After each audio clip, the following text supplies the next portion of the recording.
Buddy, whew, it has been a very long but productive day.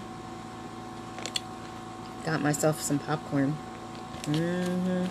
Deserves a little snack after dinner. I'm going to tell you a story. This is a bedtime story.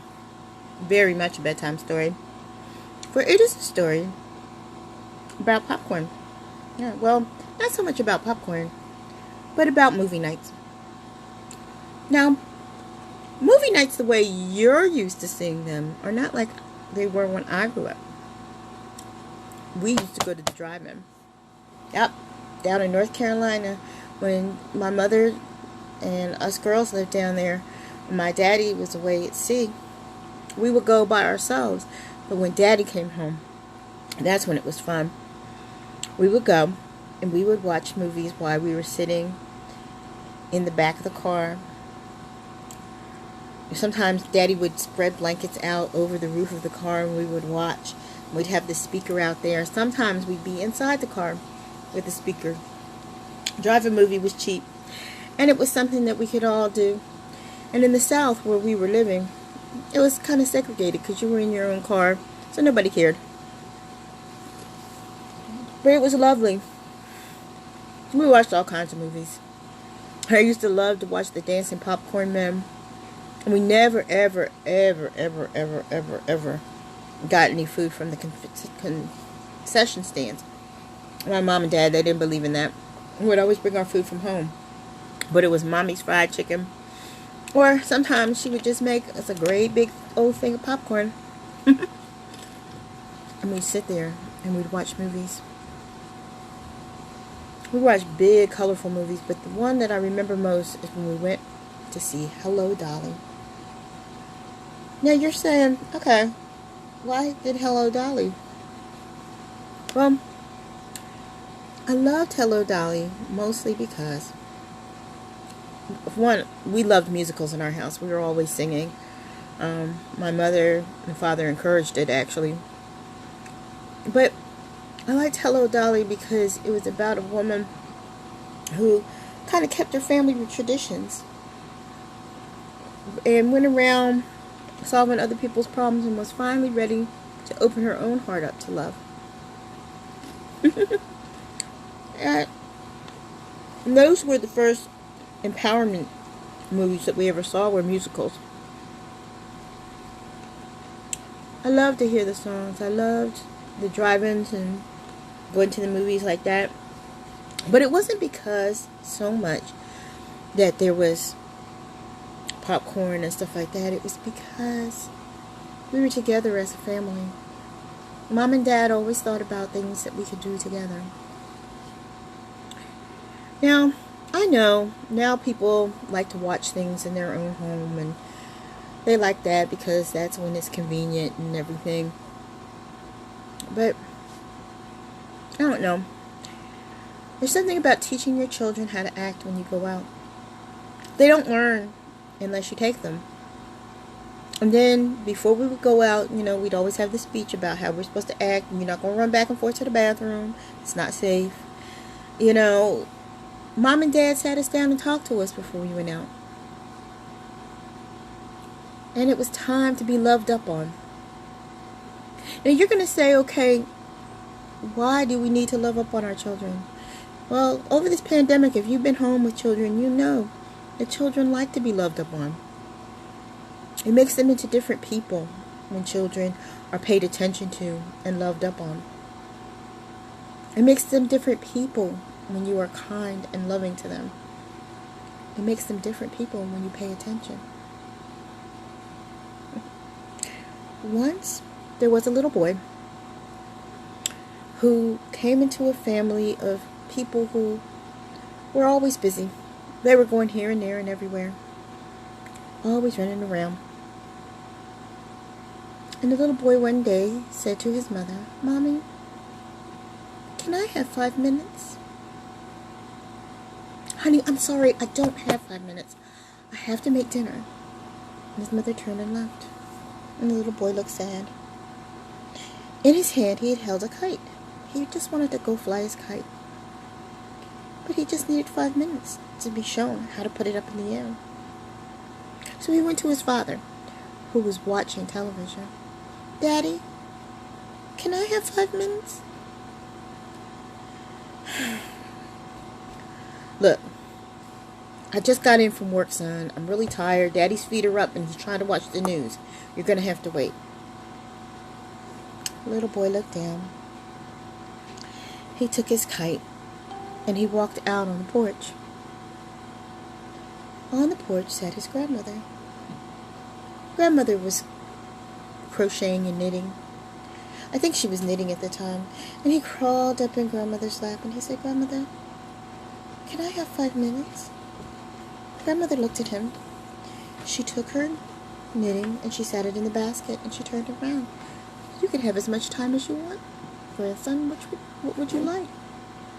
And he smiled. He goes, I know that you can't run like I can, but I want to know how to put my kite up in the air. You're right. I can't run anymore, sweetheart. But I can tell you how, and I can watch you and tell you if you're doing it right. Will that work? Yes, Grandma, thank you. So she sat and explained to him how you're supposed to hold the kite, and that you're supposed to wet your finger and put it up in the air in the place that you felt the wind come. That's what way you want to put your kite towards. You throw it up in the air and then you run, and the wind will catch it. Now, the first time he tried to do it, it didn't go up in the air, and he walked back to his grandmother and he said, it didn't work, Grandma. And she said, I was watching, grandson. I think the reason why it didn't work is because you turned the kite the wrong way. Why don't you try turning it the other way and then running? Okay, Grandma. So he went out, positioned his kite, licked his finger, put it up in the air. He felt the wind. Then he placed his kite the opposite way. And as he ran, sure enough, the wind caught a hold of his kite and it went higher and higher and higher, and he held on tight. And he said, look, Grandma, look. And she said, I'm watching. And he felt like $1 million, that little boy, because it was so nice that somebody was watching. And when they heard him laugh and giggle, Mama put her food aside and went to the window. Daddy cut off the television and he went out. And he said, who taught you how to fly that kite, boy? He's holding onto his kite and he said, Grandma, she gave me 5 minutes and she watched. She couldn't help me like you could have, but she helped me anyway because she watched. Now, the father felt kind of bad. He didn't realize how important it was to his son for him to watch. And he sat down on the porch and looked. And Mama, she put the food away, put it so it would be warm, and she came because she felt bad too. And they watched. They watched until the sun started to come down. And they pulled it down. They helped him put his kite in the house, and they all sat down. He said, Grandma, do you need some help? Yes, please, sweetheart. Would you take my knitting inside? Okay. And he took his grandmother's knitting and he walked inside. And someone turned around and said, I think it was the father, Ma, how did you know that all he wanted us to do was watch? Because it wasn't the only time that I've ever seen a child like that. You were like that too. There are a lot more things to take up your time than there was when you were young for me, but we learn to do that. Sometimes children, all they need is a few minutes, son. He'll love you anyway, even though you didn't much, but you came in time and sat down and watched, and it meant a lot to him. Yeah, I guess. They sat down at the table, and the little boy chatted happily about how he had flown his kite. And his father kind of looked down a little, and he said, "Son, I wanted to apologize to you for not giving you the 5 minutes that you asked me for. I guess sometimes I get tired and I forget." And Mother said, "I guess I could have waited a little bit longer before I started dinner to help you start your kite. I'm sorry, son." And the little boy smiled and said, "It's okay. Grandma was watching." When the boy turned about 10 years old, his grandmother passed away suddenly. And he got very, very upset. Wept a little. But whenever he would get sad, he would go and he'd sit down in her rocking chair. And that was the first summer that he decided that he wanted to go to summer camp. And his parents said, okay. And he was scared sometimes. And his mother and father, when he got back, asked him about it. "What did you do when you were scared?" "Well, I thought about what Grandma said." "Oh?" "Whenever anything was important to me, or whenever I was sad, she would always, even if she couldn't come and help me, she would always sit and watch.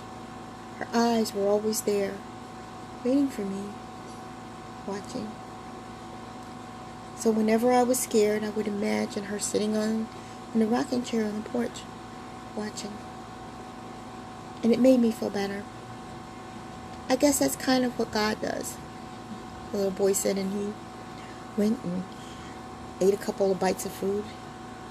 And his father said, "What do you mean?" "He watches us.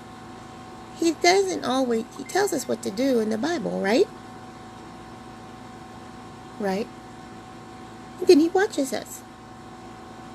He doesn't say too much sometimes. Sometimes he speaks to you like in the wind and stuff, but he watches." Now, that mother and father, from then on, they kind of got it. They needed to be more attentive to their little boy. He was all the progeny that they had, and they always knew that their mother was watching too. That he always had someone there for him. It's important for us to pay attention. We do get busy. We get busy, we get distracted, we get hung up on things. But we need to watch. Sometimes that's all children need. To know when they turn around, there will be your eyes. And then, even when you're not there, they'll hear your voice and they'll see your eyes. So now it's time to tuck in bed and understand that there's always someone watching, someone who loves you and cares about you. My sweet ones, as you lay down to go to sleep, remember that there is always someone watching out for you, loving you, wanting good things for you. And even when bad things happen, there'll always be someone who's watching. Just remember them.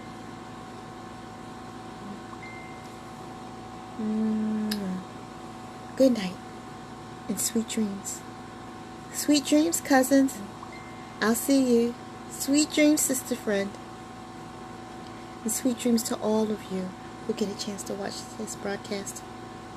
I'll see you tomorrow. Night.